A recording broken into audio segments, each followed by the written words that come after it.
Lenin ने कहा है, अगर आप राजनीति में इंटरेस्ट नहीं लेते हैं, इसका मतलब यह नहीं कि राजनीति आप में इंटरेस्ट नहीं लेगी।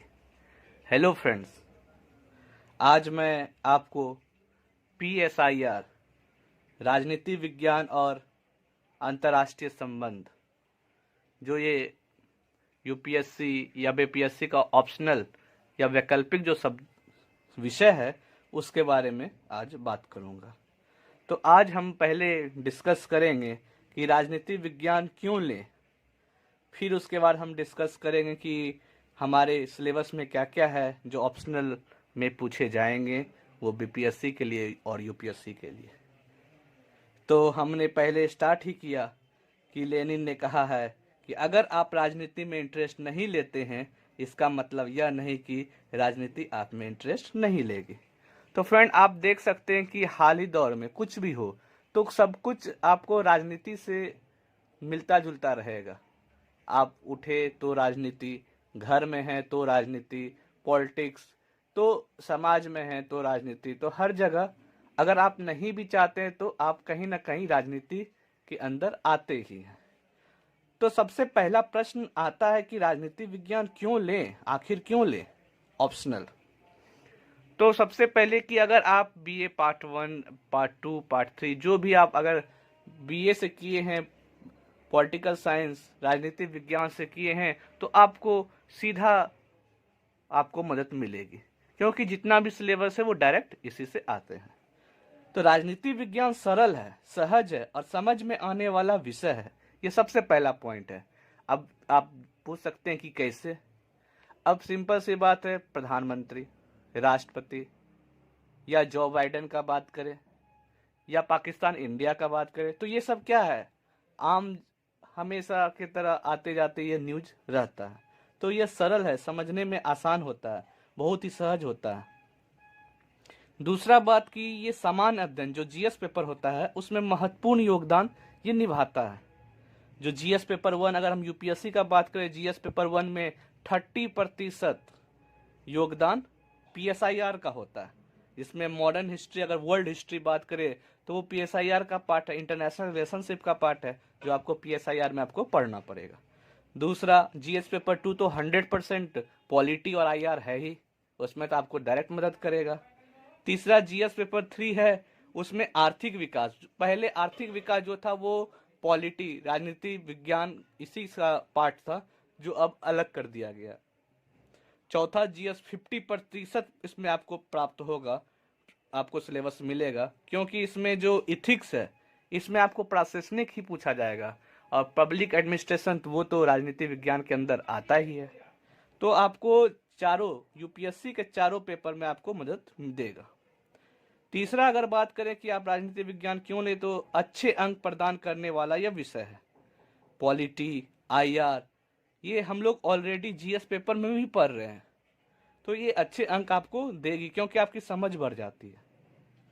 अगर हम इसमें चौथा बात करें कि तो इसमें अच्छा परिणाम देने वाला 2015 से PSIR का रिजल्ट का ग्राफ जो है बहुत तेजी से आगे बढ़ा है, और आप देख सकते हैं कि टीना डाबी जो है वो PSIR से ही UPSC टॉपर बनी हुई है। पांचवा, अगर बात करें, निबंध लेखन में भी उपयोगी होता है, जो कि राजनीति पृष्ठभूमि से ही क्वेश्चन ही पूछा जाता है, तो ये PSIR का ही पार्ट है। हाल ही में क्वेश्चन भी था कि इतिहास अपने आप दोहराता है, ये हाल ही का क्वेश्चन है UPSC में निबंध में। तो ये क्या है, ये आपको राजनीतिक विचारक के हैं, और राजनीतिक विचारक आपको पॉलिटी में PSIR में आपको पढ़ना। छठा है, साक्षात्कार में अत्यधिक उपयोगी। 80% जो विषय है वो राजनीतिक विज्ञान से है और सरकार से जुड़ी हुई ही रहता है। आप इंटरव्यू में बैठेंगे तो आप प्रशासन कैसे चला सकते हैं उसके बारे में, अभी जो पॉलिसी आ रहे हैं वो सही से कैसे एग्जीक्यूट किया जाए उसके बारे में, सब कुछ आपको PSIR से ही समझ में आता है। तो दोस्तों, ये PSIR जो है राजनीतिक विज्ञान और अंतर्राष्ट्रीय संबंध आपको बहुत हद तक बहुत इंटरेस्टिंग और बहुत ही मज़ेदार सब विषय है। आप इसे पढ़ेंगे तो बहुत ही आनंद आने वाला है। और अरस्तू ने भी कहा है कि व्यक्ति जन्मजात राजनीतिक होता है। कोई व्यक्ति जन्म लेते ही वो राजनीतिक हो जाता है। घर में राजनीतिक, मम्मी पापा में कि छोटे बच्चे अच्छे हैं, ये अच्छे हैं, कैसे वहाँ पे खिलौने लें। तो ये बचपन से लेके बड़े होते होते बहुत सारे राजनीतिक में हम लोग ना चाहते हुए भी हम लोग उसमें रहते ही हैं। तो चलिए फ्रेंड्स, अब हम विषय वस्तु का बात करें कि राजनीति विज्ञान और अंतर्राष्ट्रीय संबंध का क्या पाठ्यक्रम है, हमें कैसे क्या पढ़ना है। तो सबसे पहला है पाश्चात्य राजनीतिक विचार एवं विचारक।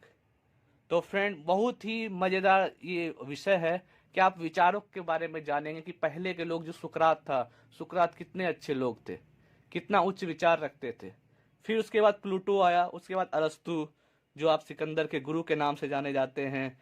फिर मध्यकाल में जो राजनीतिक विचारक थे उसका थोड़ा सा धीमा पड़ा। फिर जो मॉडर्न हिस्ट्री, जो आधुनिक जनक बोला जाता है राजनीति विज्ञान का, वो है मैकियावेली, उसके बारे में पढ़ेंगे। फिर बोधा के बारे में जानेंगे। फिर राज्य की उत्पत्ति कैसे हुई, उसमें हम हॉब्स, लॉक और रूसो के बारे में जानेंगे।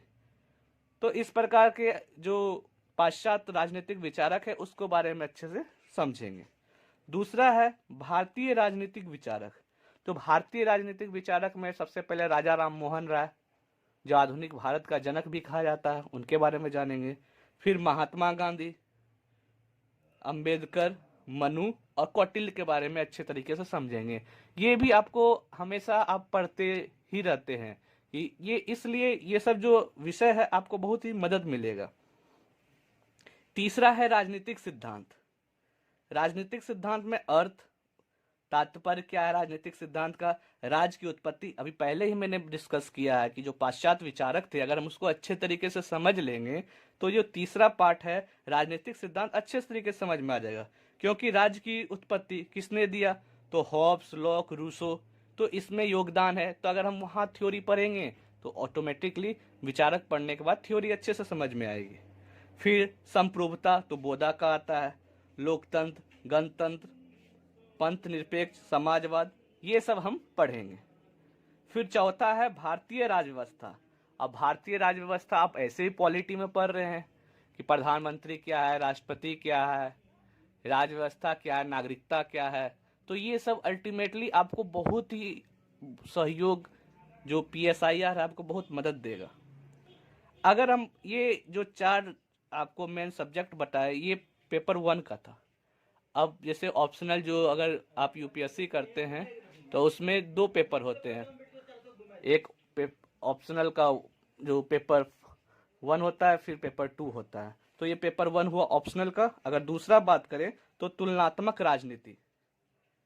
तुलनात्मक राजनीति में आपको सिद्धांत, उपागम, ये थ्योरी पार्ट है। फिर कंपेयर करना है कि इंडिया का USA से कंपेयर करना है कि यहाँ के राष्ट्रपति, वहाँ के राष्ट्रपति में क्या अंतर है। फिर वहाँ के प्रधानमंत्री को क्या शक्ति है, वहाँ के राज्य व्यवस्था को क्या कहते हैं। इसी प्रकार USA, UK, दक्षिण अफ्रीका, चीन, जर्मनी के बारे में तुलना करना है भारत का। तो इसको समझेंगे। तो आप यहाँ पे सामने पुस्तक भी देख सकते हैं, जो CB गैना का है, तुलनात्मक राजनीति एवं राजनीतिक संस्था, इसके बारे में समझेंगे। फिर है अंतर्राष्ट्रीय संबंध। तो आप ये भी पुस्तक देख रहे हैं, अंतर्राष्ट्रीय, जो BL फारिया का किताब है। इसमें सैद्धांतिक पार्ट को पढ़ेंगे, साथ ही व्यवहारिक में कि अभी इजराइल में क्या अंतर्राष्ट्रीय चल रहा है, फिर यहाँ पाकिस्तान के साथ क्या चल रहा है, भूटान के साथ क्या चल रहा है, चीन के साथ क्या चल रहा है, जो एशियाटिक है, आसियान है, ये सब के बारे में कूटनीतिक सब कुछ अच्छे तरीके से समझने का प्रयास करेंगे। तो फ्रेंड, अगर आपका PSIR, अगर आप ग्रेजुएट किए हैं तो आप देख सकते हैं कि पेपर 1 जो BA पार्ट 1, पार्ट 2, पार्ट 3 है, तो ये सब आपको डायरेक्ट जो आपको पूछे गए हैं, चाहे UPSC का सिलेबस हो या BPSC का सिलेबस हो, सब आपस में आपको मिलते नज़र आएंगे। तो फ्रेंड, आप PSIR को, जो राजनीति विज्ञान और अंतर्राष्ट्रीय राजनीति है, उसको आप लेने का कोशिश करें। और हम बता रहे हैं कि आगे से हम लोग जो क्लास करने वाले हैं तो उसमें हम लोग सबसे पहले सुकरात को थियोरेटिकल समझेंगे कि सुकरात अपने सिलेबस में नहीं है लेकिन उसको समझने का प्रयास करेंगे। फिर उसके बाद हम लोग प्लूटो से स्टार्ट करेंगे। तो मिलते हैं अगले वीडियो में, तब तक के लिए thank you and have a nice day.